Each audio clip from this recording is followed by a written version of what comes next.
Hi, I'm Anthony Originello, CEO of the Chartered Professionals in Human Resources for BC and Yukon. We represent more than 8,000 members, and as the organization dedicated to advancing the HR profession through education, advocacy, awareness, professional development, as well as our recognized and impactful CPHR designation, we are proud to be a sponsor of this show.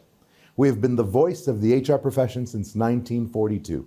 Learn more about us at cphrbc.ca. In this edition of Careers That Matter, I'm joined by Dr. Bruce Ward, the president of the Canadian Dental Association. Bruce, welcome. Thank you. What does the president of the Canadian Dental Association do? Represents the 28,000 dentists across the country. It's mostly advocacy, but we've been with the government, as well as we have other services and other things. We publish a journal under the auspices of the board of directors. The president really manages the board of directors. You become the president after at least 3 years on the board, then you apply we call it going up the ladder, or I call it going up the ladder, and you become the president. So it's headquartered in Ottawa. It does a lot of government work, does a lot of work for the provinces. There's 10 provincial dental associations that belong to the Canadian Dental Association and expect us to basically do the contextual stuff. The provincial associations do the content, and they're kind of like, they take care of the needs of the dentist in their own provinces, whereas the CDA, Canadian Dental Association, takes care of the country in terms of thinking bigger than just one single province or dental procedures, and things like access to care. Things like this new Canadian Dental Care Program have been a lot of work for the Dental Association, Canadian Dental Association, to help bring it along and make it work for all the provinces. So you say you basically manage the board. Yes. That's one role. That's one role. Yes. And what does that look like?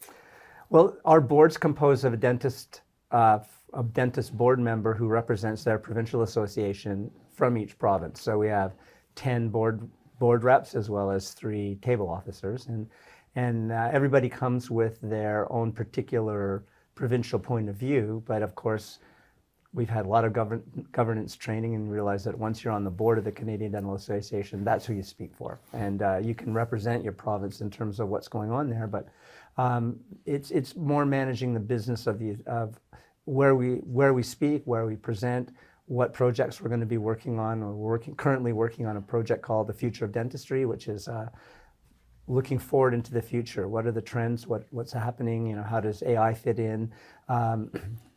Manpower issues, like it's a huge issue in Canada right now. There's a manpower shortage in terms of dental assistants, dental hygienists, and a dentist who doesn't have an assistant, it's really almost impossible for us to work. But there's not a lot of them being trained anymore, and a lot of that's coming out of government programs that are changing work permit status, foreign trained dentists, dentists who are trained outside of the country, dental assistants that are trained outside, the hygienists. That is all part of the workplace problem, and it's probably the single biggest issue facing Canadian dentists today. So we do a lot of work trying to help the dentists across the country recruit staff, but also talking to the government about making things easier for dental staff to actually work in Canada. So you work with a variety of different departments then within the government, depending on what the issue is. Yes, it's mostly Health Canada, but it's mostly the Department of Health, Ministry of Health, but it's also immigration, it's also labor. So yeah, there's all different places that we're asked for our input, and we're ready, willing, and able to give it to them whenever. So as president, though, you are not in charge of the day-to-day operations of the association.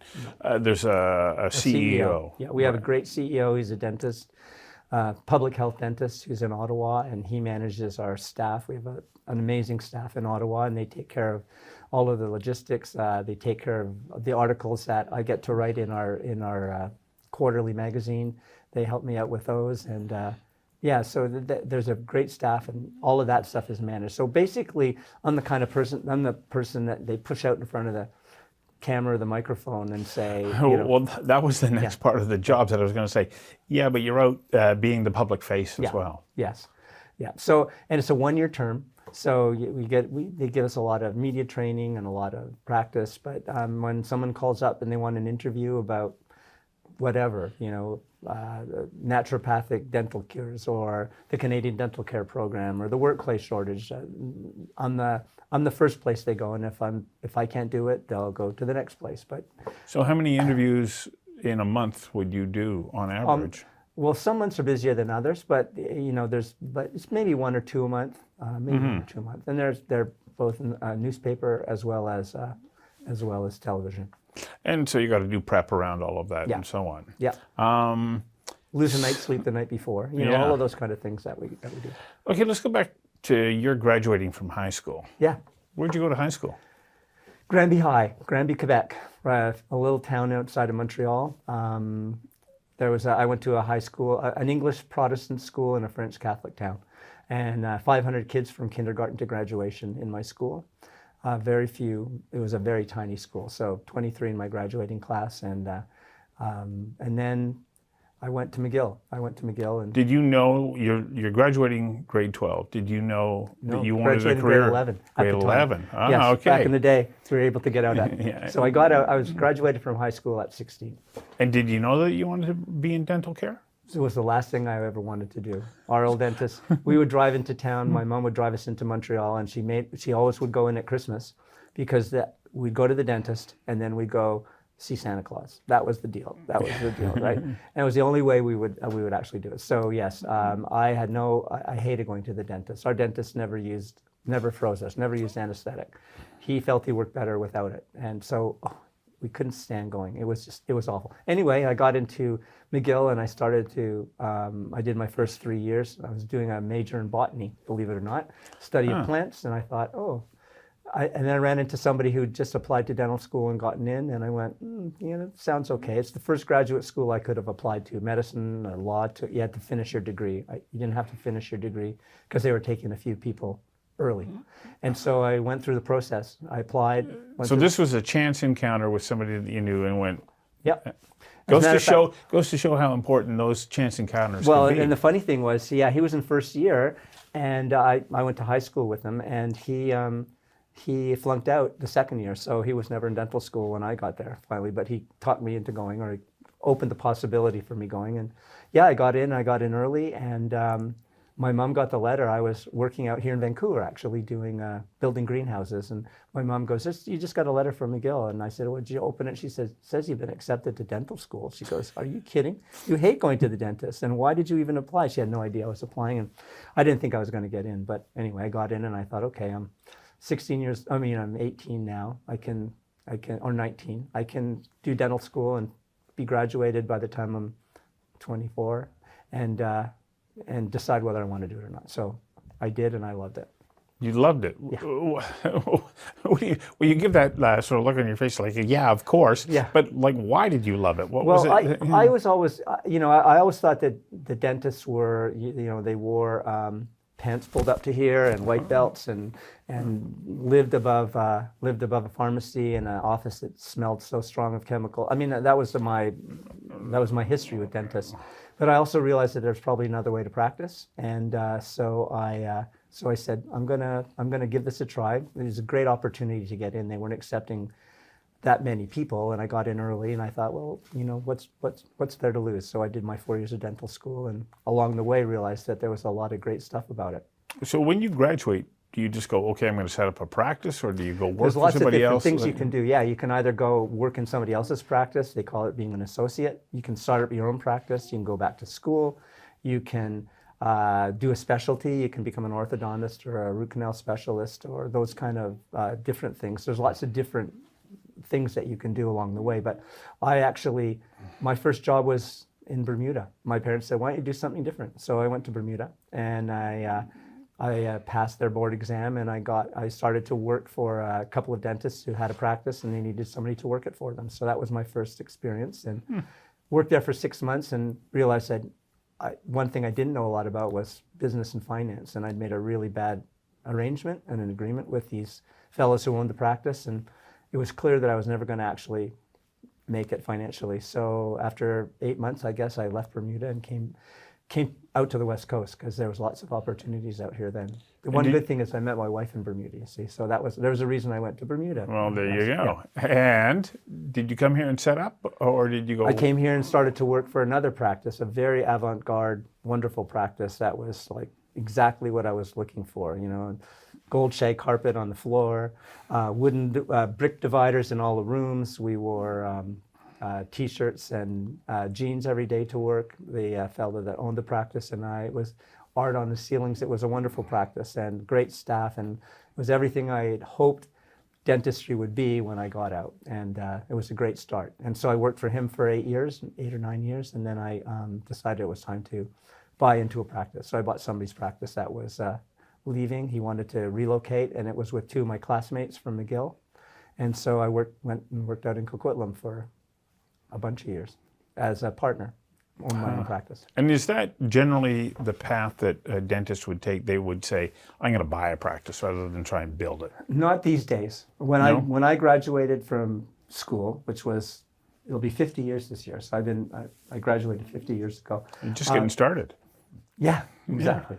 Most people actually bought their own practice. They started a practice, they would go out and they'd hang out their name on hang out their shingle, and all of a sudden patients would be coming, and that would be it. Mm-hmm. Other people did what they call residencies. They'd go into a hospital and do an extra year just to get some more experience. A lot of people became associates where they went into other people's practices.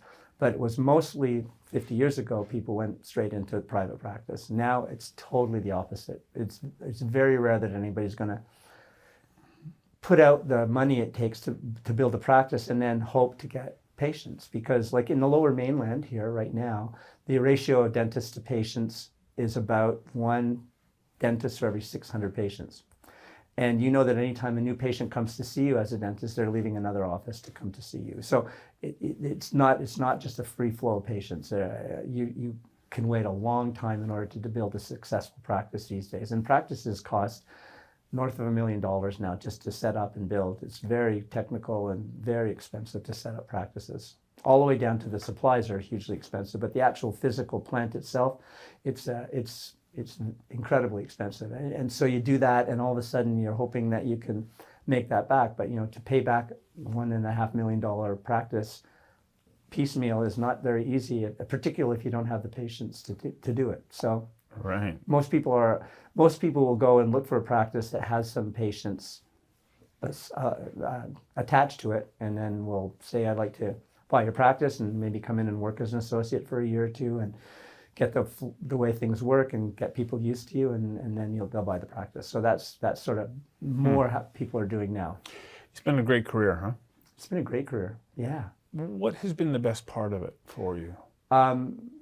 People, mostly the people, my patients and my staff. I love my staff. I've had long-term staff. I mean, that's one of the real jewels that happens in dental practice is if you get a staff person who starts with you around the same age, then you grow old together. I have one of my receptionists has been with me for 46 years, and wow. My assistant for 43 years, and hygienists, some of them for 20, 25 years.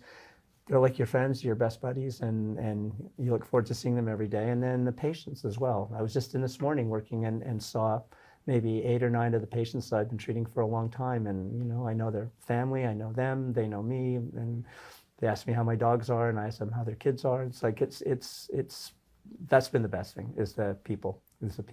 Well, thank you for embracing dentistry and delivering such great service. As a satisfied patient of yours, I was cringing when you were talking about the guy no anesthetic, and I'm going, you are the best at delivering that anesthetic. Thanks. It's just absolutely like. Well, I know what I'd like. I've just had a whole whack of dental work done myself by a friend of mine, and same thing. I know how important it is. So yeah. So that's what allows you to build a practice. Right? If you hurt people every time, they ain't gonna come back. Right. So. Well, thank you, and thanks for giving us a glimpse into your career. Oh, it's a great career. Thanks.